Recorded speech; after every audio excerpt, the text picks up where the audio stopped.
What's up there, folks? Dr. Benson here from Camden High, C-136. Just want to give you a rundown that you would have gotten yesterday, but because of back to school night was last night, I was swamped, exhausted by the time it was all over, so I didn't have time to do this. So I want to give you folks a rundown of what we covered over the course of the week, so you understand what's going on inside our classrooms, and some things that we're going on, with things that we have going on here here in Camden High.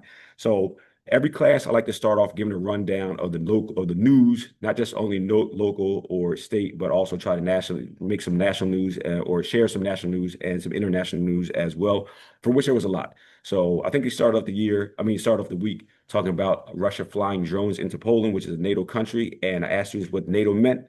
Northern Atlantic Treaty Organization, and when it came about after World War II. So what it essentially means is that, or what the treaty says essentially says is if one nation attacks a NATO country, all the other NATO countries are obliged to join in the conflict on the side of that other NATO ally. So what that means, so when Russia's flying drones over Poland or into Poland, a NATO country, that can really push us into a global catastrophe, aka World War III. So we talked about what that meant to students and their future, and why we need to at least be alert, whether you feel like it's connected to you immediately. At some point, it does. So just at least be aware of what's going on around you. So because that's important. And then we talked about obviously like Charlie Kirk's killing, and ramifications of that. How now organizations are looking over educators, specifically their social media postings, and seeing anyone who's saying anything disparaging about Charlie Kirk and reporting them to their employers. And some educators, professors, I think recently at University of certainly Ball State, and there's one that wasn't, I'm not sure if it was Tennessee, University of Tennessee, have lost their jobs. Professors have lost their job for making something that was viewed as disparaging against Charlie Kirk, who wasn't really, like I said, wasn't really like brazen and unabashed racist, said a lot of racist things, a lot of sexist things, and made a career of that. And I suppose I didn't see the individual postings, that someone saw that, got offended, and then reported. And as we've seen with Jimmy Kimmel and so forth, higher ups are coming down on folks that are lower down the food chain.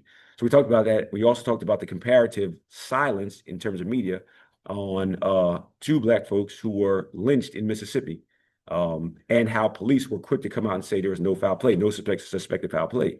And one of the students shared with me is that it was at the campus of Delta Central University in Mississippi. One student said, like, she's like, yeah, how is the police going to come out and say there's no foul play when his arms and legs were broken?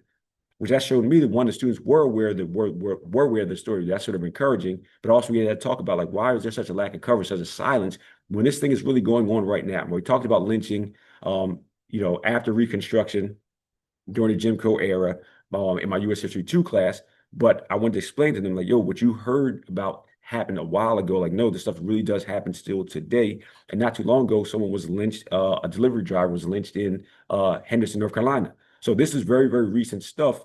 And it's not in the distant past. In fact, it is happening still to this day. So just be aware of that. So, like I said before, and I continue to have to remind myself as the students remind me, just because students don't overtly share that they know what's going on, a lot of them do, which is a good thing. All right. So that was so I started the class with rundowns of news-wise, so we sort of stay in the loop of what's going on around us a little bit. Then when we went for senior seminar, last week we were talking about local politics. Now we're talking about state politics.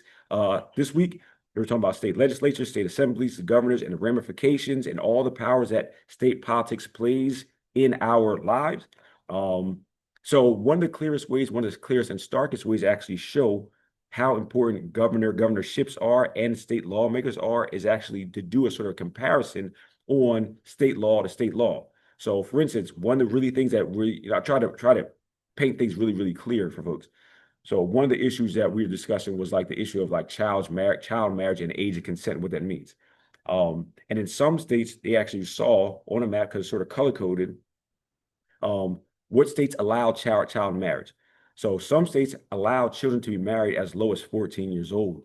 And one of the infographics I showed them is that in most cases, I think the most common age was between 15 and 16, which is still really low. It's really, really gross. And he said in most common cases, 86% of the people being married under child marriage are children. And the average age discrepancy is 4 years. So I said to them, for my senior, I said, yo, do you think it makes sense for a 20-year-old to be having a relationship with somebody who's 16. They're like, ew, no. I said, absolutely. But in some states, that is legal. That is okay. So they're starting to say, I said in New Jersey, you don't can't have an age of there's no age of consent until 16 years old, at least. So in the age where you can't even do anything, you can't consent to something here in this state. In other states, they're okay to be married. In some states, there is no legal minimum age to be married at all. And the one bullet on the infographic was, in some cases, some girls were as young as 10 years old being okayed to be married, which their minds really just blown. And I wanted to share with them. The reality that you guys here in New Jersey is a lot different in other parts of the country. And then I had an infographic on the differentiation of minimum wage. And we talked about the last week. New Jersey's in 15, like $15 in 2025 is 1540. Early 25. I don't know if it's going to go up any more this year, next year, but 1540. And then in Philadelphia, 725. And then in New York, I think it's like $16. So they saw around, with exception of West Virginia, that every place around Pennsylvania, the minimum wage was higher. I said, that's state politics. That's exactly what it looks like. So understand that if you're not making a whole lot of money, your reality in Pennsylvania is a lot different than what would be in New Jersey, because how much you're being paid, how much the minimum wage is, and that is set by the governor and the state assembly. So when you're actually, and we talked about firearm laws and things like this. So when you're able to sort of point it out and really just show them how clear life really is, how clear the differentiation is from state to state, they were able to actually make sense of how important state laws are and state lawmakers are, even though typically folks only pay attention to the presidential election. And then I also said, I really was clear about this. I said the president does have the powers to enact executive orders, but presidents don't write laws. So you cannot really despise the president like the way I despise Donald Trump. But I also despise the lawmakers that are giving him the laws to sign into action. So that's that. So we broke down the levels of government, and we broke down the branches of government. Next week, we're going to get into the federal government and all those sorts of powers, and then we'll have that politics situation sort of wrapped up. Sorry, I'm getting too so detailed on this one class, but I think it's really important for them to understand why things happen and why things don't. And I also remind them that election is coming up on November 4th for our governor election here. So, to lock in and, register, we're going to be registering them starting today. I'm registering to vote, giving them registration forms, and implore other folks to vote because it really, really, really is important. All right, so that's that. So that's where our senior seminar stuff. And then I wrap it Urban America class. We started talking about cultural diffusion, the idea that cultures don't stay only within their own specific group, but it actually expands. And I talked to him about a documentary called The Show in the mid-90s about rap, and how Japan is a really homogenous society. And most folks are Japanese from Japan, and it's not as diverse as we're accustomed to here. I said, but because culture moves and migrates, people adapt and adopt it based on their own specific cultural context. I said, in Japan, Wu-Tang Clan, based on what the documentary was showing, they had an enormous fan base in Japan in a homogenous society.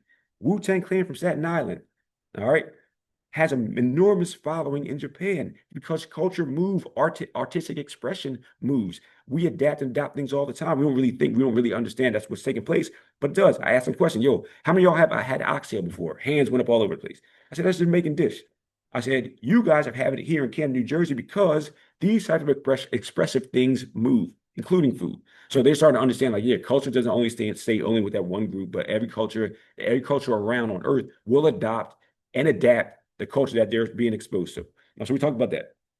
We talked about the four elements of hip hop: MCing, DJing, rapping, and breakdancing. And we talked about some things that sort of went a little bit extinct the way of the dodo bird in this sort of four pillars of hip hop, namely breakdancing. People don't really breakdance like that anymore. And also the emphasis on the DJ has been minimized a lot, and graffiti has been minimized a lot comparatively to what it used to be back in the day when it really was a really big thing.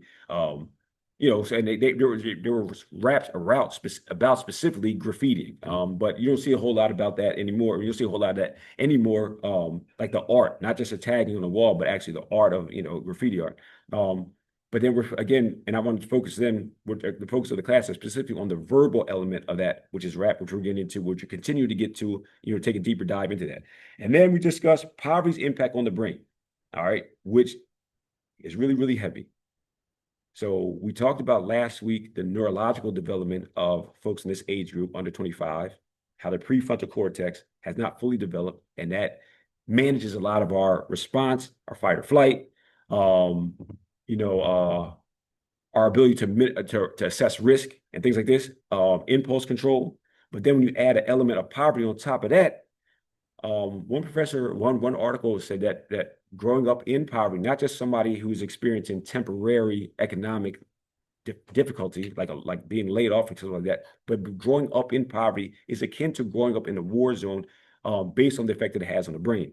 So I'm asking the folks like, yo, why do you think the content you're hearing expressed in rap, assuming everything that they're saying is actually accurate, what effect do you think their age and economic background has on what they're actually expressing to you? So then we begin to start making some connections, and that's the challenge. That's the challenge to actually begin to listen beyond necessarily the lyrics. And then we got into the context of rap, like when rap came about, the time. And then it was part of the lesson I give to my university students is that everything has a context, situatedness, has a legacy, and has consequences. So we didn't get into the legacy and consequences so much. We focused on the context of where rap is beginning to develop, the context of what we're hearing, the context in which we're hearing rap. And I'm challenging my students to really get inside again, the lyrics and understand what you're hearing, why you're hearing it, why you're hearing it right now. And then, which I thought was really, really fly, I showed them clips of old Rap City. If anybody's older than, I guess, 35, you remember when BET was black owned, and every afternoon they had a show called Rap City. Man, when I was in middle school, I used to catch it probably around like 4:30. And I showed them the videos because it's on YouTube. Like whole Rap City shows are on YouTube with Big Les and these old like Tigger is too recent. I didn't show them like that recent one. I wanted to really go back and actually show them this is what Rap City used to look like. This is what rap videos used to look like. And they were asking questions like, "Yo, man, this song is whack, man. What you do when it's TV? When this video is playing?" I was like, "Well, you couldn't just skip. You had to wait, or just change the channel till till the video was over." And essentially, where how we lived back then. Um, and I will be honest, some of the music some of the rap that was played didn't sound great. All right, but I asked him like, "Yo, look at the video. What are you seeing? What aren't you seeing?" I said, "Look at the way the people are clothed. What aren't you seeing? You don't see no firearms in the You don't see guns in the videos." And I'm showing them I'm showing that BET version of Rap City because there's going to be a time we shift over to Yo MTV Rap, where MTV was showing rap videos as well, and there's going to be a clear dichotomy of what MTV was showing versus what BET was showing via rap or in their rap in their showing of rap videos. When the one the element one of the sessions I showed regard on Rap City was an all West Coast I guess special edition, and it didn't sound great at all.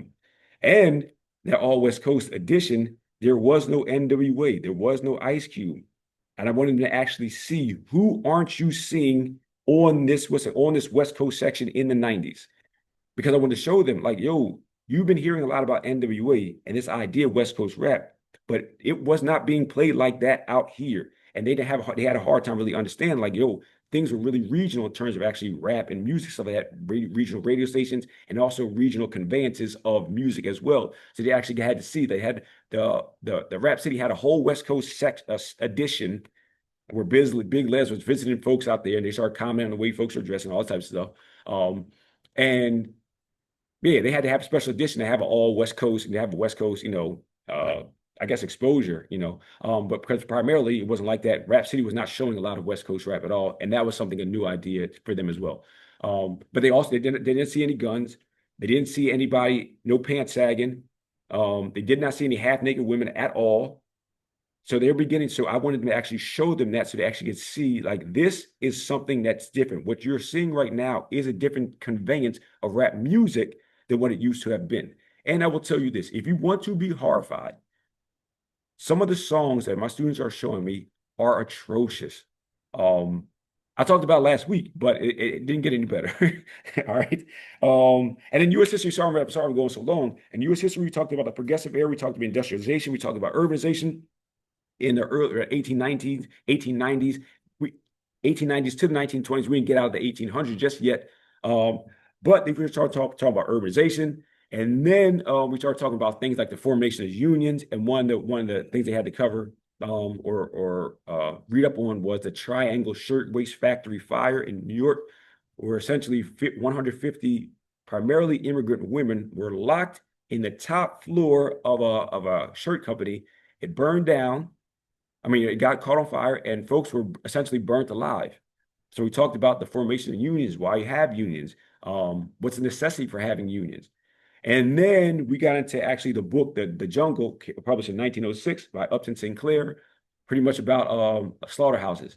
And then we started talking about factory farming. And unfortunately, not unfortunately, surprisingly, students were fascinated by the idea of factory farms because I showed them a lot of things that were expressed in the book, The Jungle, are still existing in certain iterations today. So I showed them pictures of factory farms. I talked to them about environmental terrorism. Like you are not allowed to film factory farms any longer because you will get hit with charges called environmentally under statute of environmental terrorism. And I would ask them, why is it considered environmental terrorism to record what's going in our bodies? So students had ideas about that, which is a good thing. But then, apparently they really like that lesson, which, who would have thought that, factory farming is something that student had interest students. But the point is, you never really know. So that being said, a lot was going on over the course of this week.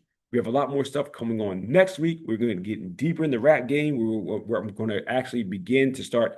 I'm going to come back to that. I challenged them that you guys are going to have a project. We have to make connections as why did rap evolve or how did rap evolve from this, what we had back in the early 80s, to this, what it has right now. So they could do any iteration of that here or back then to now, and they have to fill in the gaps as to how we got here. Because the challenge is not to just listen to rap and to poo-poo the stuff they listen to right now and laud and throw flowers on the stuff I grew up on. But the idea is actually recognize that there is a transition.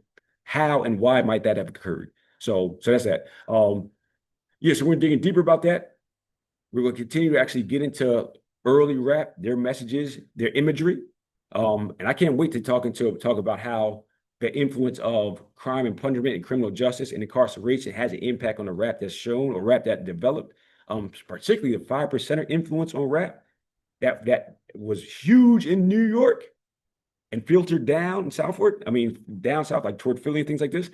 Yes, we're going to take this place. We're going to take this a lot of places, and we're going to continue with U.S. history too. Again, deeper in the progressive era. And senior seminar next week, we're going to begin getting into exposing them to different post-secondary options, starting with somebody want to just do work alone, then college, then military and trade school, so they at least have a thorough sort of investigation on what options lay in front of them.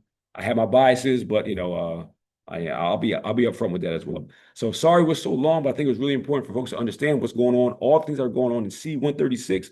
And again, I'll always say, Brother Diggs and Brother Aston are doing some great things in their history classes as well. Back to school night, parents, thank you for coming out. Let's continue to get some good things going. Thank y'all for listening and take care.